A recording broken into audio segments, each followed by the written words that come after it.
Olá pessoal, passando aqui para fazer um comentário sobre a obra da salvação na vida dos pecadores. Alguém me perguntou, pastor, se uma pessoa se arrepender no seu último momento de vida, ainda há salvação para ela?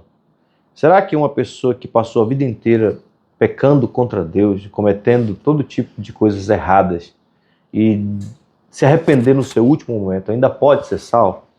A resposta é sim, ainda pode ser salvo. Isso porque a salvação, segundo a Bíblia, não é uma coisa que nós fazemos para merecer. Deus não nos salva porque nós somos bons ou porque nós fizemos algo de bom para Ele, que alcance o favor dos céus, o favor de Deus. Não.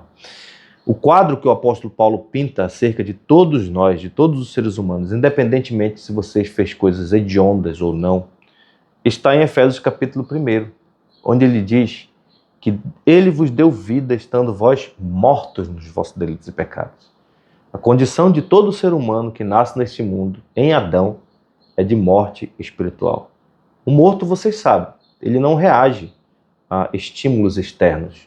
O morto, ele não tem fome, um morto, ele não chora, um morto não sente dor. Um morto é alguém que está completamente alienado da vida. É alguém que está num estado de inércia absoluta, ele não se move para lugar nenhum. O morto espiritual é aquele que está separado de Deus por causa do pecado. Ele não tem fome de Deus, ele não tem sede de Deus, ele não busca Deus, ele não faz o bem conforme o Senhor quer na sua palavra. É alguém que está completamente fora da comunhão com Deus. Isso é a morte espiritual. Paulo diz, vocês estavam mortos nos vossos delitos pecado, nos quais andastes outrora, segundo o curso deste mundo.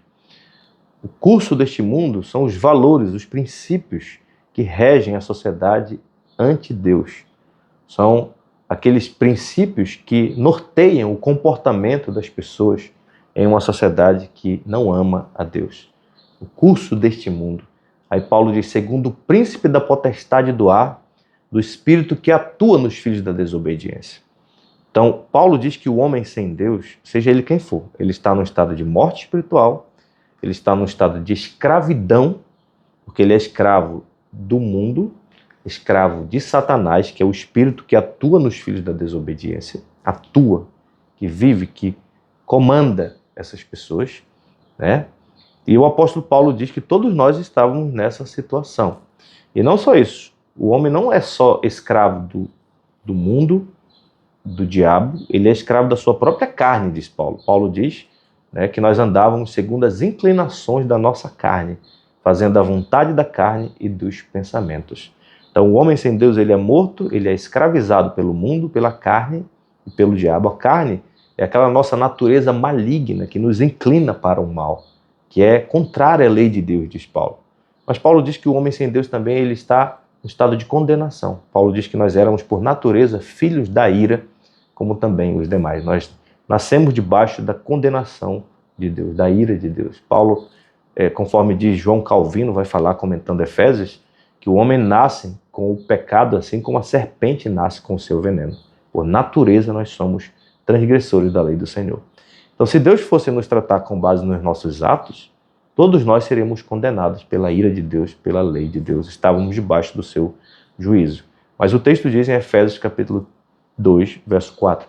Mas Deus, sendo rico em misericórdia, por causa do grande amor com que nos amou, e estando nós mortos em nosso delito, nos deu vida juntamente com Cristo.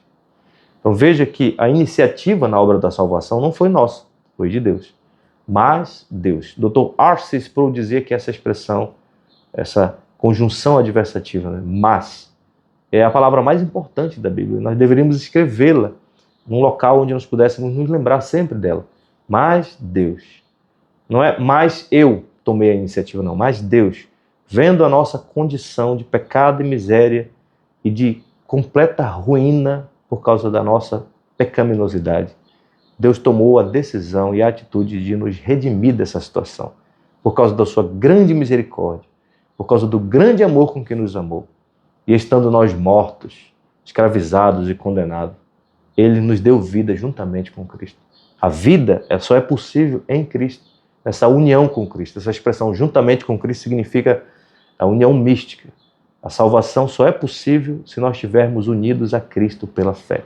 E o que é fé? Fé é depositar a nossa confiança em Jesus Cristo como o único provedor da nossa salvação e não em nós mesmos. Então, é por isso que é possível um pecador ser salvo na última hora, porque ele vai crer que Jesus é o seu Salvador, que satisfez a justiça de Deus, que fez aquilo que Deus exige do pecador para a salvação. Jesus fez no nosso lugar. Por isso que o ladrão da cruz, por exemplo, ele foi salvo. Ele passou a vida inteira cometendo todo tipo de pecado, de maldade, matando, roubando, né, cometendo violações da lei de Deus. Mas no seu último momento, ele olhou e viu que ali estava o Rei dos Reis, o Senhor dos Senhores, o Messias, aquele que faria uma expiação pelos nossos pecados. E ele creu, ele confiou nisso. Claro, uma obra do Espírito Santo no seu coração, né?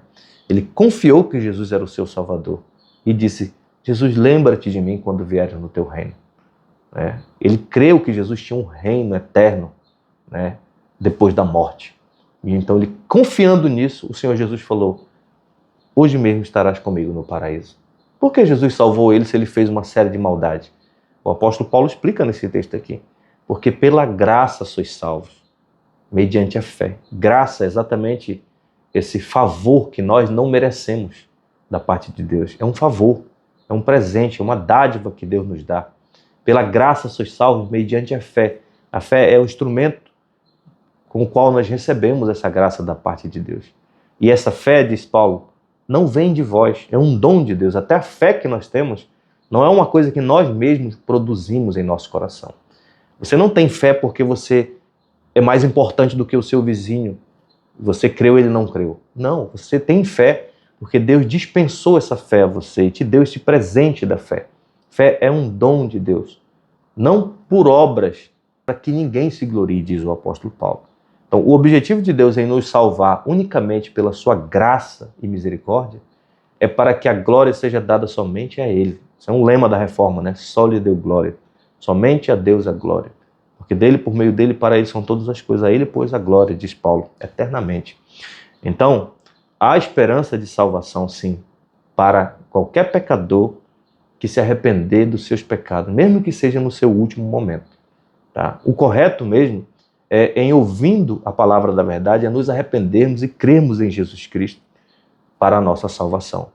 Mas se de repente uma pessoa, no seu último suspiro, no seu último momento, declara sua fé em Jesus Cristo como seu Salvador, ele pode ser salvo, sim. Ele pode ser salvo porque a salvação não é uma coisa que depende dos nossos méritos, das nossas obras, mas da obra de Cristo em nosso favor. E juntamente com Cristo nos ressuscitou e nos fez assentar nos lugares celestiais em Cristo Jesus. Ou seja, aqueles que estão mortos, estavam na sepultura, agora eles ressuscitaram com Cristo, foram elevados às alturas e assentaram-se com Cristo à direita do Pai.